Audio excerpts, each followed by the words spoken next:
It is Tuesday, May 26th, 2026, 7:03 p.m. That is the time I am starting with the review. That was the time yesterday that I started writing and finished the review. Right now, it is May 27th. It is 6:42 p.m.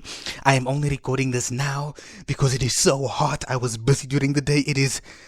Damn it. Since Sunday, it has been super hot. It has been affecting my will to do any sort of work. But I'm I'm doing it in front of a window, hoping the wind will not make me feel so hot. I mean, I know I am hot, but oh my gosh, I cannot handle this. But I'm doing this for you. By the time this video comes out, there should already be the trailer that I made, the fan-made trailer. I wanted to release this video before it, but then I decided that no, I will just release the trailer because, well, I made the trailer first, so I'm going to release it first. Anyway, I should get back to the script because this is not working really. It is still incredibly hot, but I decided to get this off my chest once and for all. I will be blunt, I absolutely hate what they've done with Chloe now. I was not expecting her to become a good person, but for hell's sake, I was not expecting them to make her even more of a caricature than her seasons 4 and 5 counterpart. Now, I am not an idiot, nor a Chloe stan. It is just so frustrating. Thomas created Chloe. Of course he has the right to use her in any way, shape or form of his choosing. I know she was never going to be a good person, but I was at least hoping they would get her back to a season 1 persona. Have her be bratty but in an entertaining way, unlike what they've done in this episode. She didn't even serve a purpose. She was only there as a sort of distraction to keep Ladybug busy and to keep tabs on her while Lila went to Shanghai to stalk Marinette. So this video will be a bit different. I will talk about certain parts of the episode assuming you've watched it. If not, then I suggest you pause this video and go watch it and then come back. Bonjour, Paris. Je t'ai manqué, je sais, mais sèche tes larmes. Tu es ridicule, totalement ridicule. Moi, Chloé Bourgeois, je reviens illuminer ta misérable existence de ma présence. Pour combien de temps je suis là, ça dépendra de toi, Paris, et du succès de mon prochain film. Et non, tu ne rêves pas. Grande nouvelle, je viens pour préparer et tourner mon premier chef-d'œuvre. Un film pour le cinéma, bien sûr, écrit par moi, composé par moi, produit par moi, réalisé par moi et surtout, mettant en vedette ton actrice préférée au monde, j'ai nommé, moi.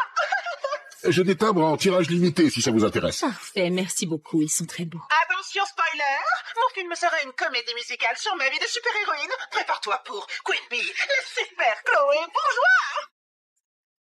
We see Lila setting up her Akuma for the episode's events, and the thing is, I did not hate the idea of Chloe coming back when I started this episode, especially with this opening scene. If anything, I was excited because in this scene we see Chloe is coming back to Paris. And the idea that could have surrounded this episode could have been her being her season 1 self, and that persona could have had someone else akumatized instead.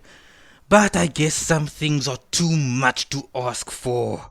And I loved this scene. It shows Lila in her lair and her surroundings for the first time, and the height difference between transformations is impressive actually. I really want a Miraculous, that way I'd be able to get taller too. Off script, I am not short by any means. Well, I'm not short, I'm not tall either, I'm actually average. So what I want is to be taller.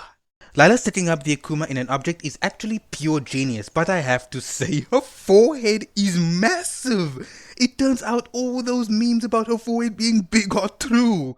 Like we see throughout the episode, it is just massive. She looks like a kid trying to look like an adult, but the head is just so big and they look so stupid. Everyone is horrified by the return of Chloe, and rightfully so. Even Miss Boustier's baby starts crying as soon as the poster of Chloe shows up. We get a bit of a recap as to the life everyone had when Chloe was around. Sabrina has the idea that Chloe started to change, and it's all because of a letter Lila wrote to Sabrina, making it sound like it came from Chloe. Marinette and Zoe say that it's bullshit because it is, like they know Thomas Astrak would never write Chloe the same way he used to in season 1, so there's no way in hell he would ever make her a good person. Bonjour Paris, c'est ta chance de prendre une photo de moi.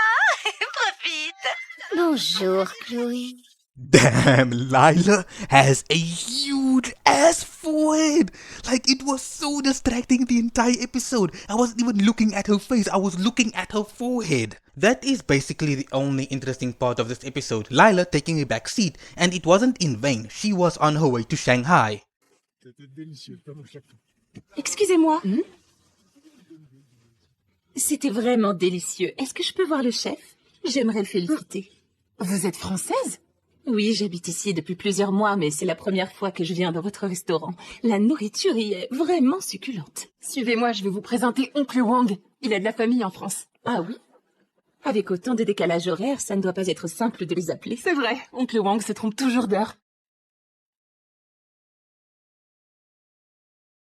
Quand je veux parler à ma famille en France, j'appelle toujours avant le dîner. Comme ça, je suis sûre de ne pas les réveiller en pleine nuit. C'est malin, n'est-ce pas?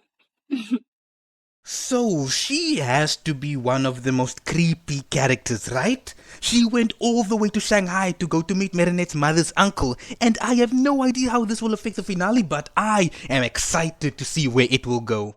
This episode was almost a waste of time, and I think the writers knew that, which is why the only interesting thing they added was Lila going to Shanghai. They knew that would be the only interesting part of the episode and why fans would even bother to re-watch the episode. I spoke about how they made Chloe such a nothing character with only one personality trait, and I'm not even sure if I want to show it. Basically, she spams the amount of ridiculous, utterly ridiculous lines. Tu es ridicule, totalement ridicule. Une lettre d'amour. Oh, ces fans sont ridicules, totalement ridicules. Tu es ridicule, totalement ridicule. Ou ridicule, totalement ridicule. Je vous laisserai retourner à vos existences ridicules, totalement ridicules. Parce que vous êtes ridicule, totalement ridicule. Je tournerai mon film quoi qu'il arrive et tout le monde saura à quel point tu es totalement ridicule. And my gosh, the reason it was such an iconic line was because she said it only when it would make an impact. At least twice an episode from seasons 1 to 3 when she was on screen, and it was iconic, but now it's so dry. They are just beating a dead horse. They could have had her role in this episode be the same as in Climatic Queen, where someone was akumatized because of Chloe while having her in Paris. Also, where is Fury? Okay, God, I feel my energy dropping. It's not that hot anymore, but my energy is dropping. It's probably because I'm thinking about this horrible episode and because of the heat. Anyway, Fury, where was she? Like, this seems like the ideal episode to have Fury show up to beat Chloe. Now, if they brought Chloe back just to get beaten up by Fury, then maybe I would have liked this episode a bit more.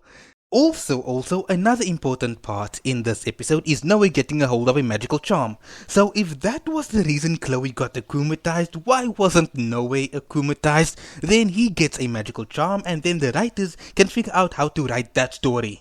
I made a video a while ago talking about Chloe, and at the end I decided to just accept that this is Chloe.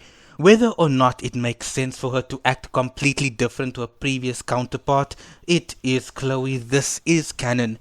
We should just accept it. I accept it. I accept Chloe. That is all I have to say, honestly. This video or review might be short, and that's the point. I will not waste any of my time on Chloe since the writers won't bother making her interesting. If you enjoyed this video, leave a like, subscribe, and let me know what you thought on the episode down below. I'd really love to read it. I need to hear what other people's opinions are on this episode. Oh yes, of course, PS, I also forgot to mention the amount of absolute plot armor that was used in this episode should be deadly illegal. Chloe was right next to Cat Noir and Vesperia, and she took her sweet damn time taking their Miraculous. And with Marinette in the alleyway, she was getting closer to Marinette, but before she even went closer to where Marinette was, she just turned around? And are we supposed to accept that? That is just ridiculous, utterly ridiculous. That pissed me off so much. I just have to take a deep breath and move on from this damn episode. I am never watching it again. I watched this episode 3 times. The only reason I watched it the first time was because, well, it's a Miraculous episode, I'm gonna watch it. The second time I watched it was because I needed subtitles to make sure that I understood what people were saying. Even though I don't need the subtitles, it would be better for my understanding. And the third time I watched it was because of this review, and I'm gonna watch it again technically when editing the video. So, see you soon and be utterly miraculous.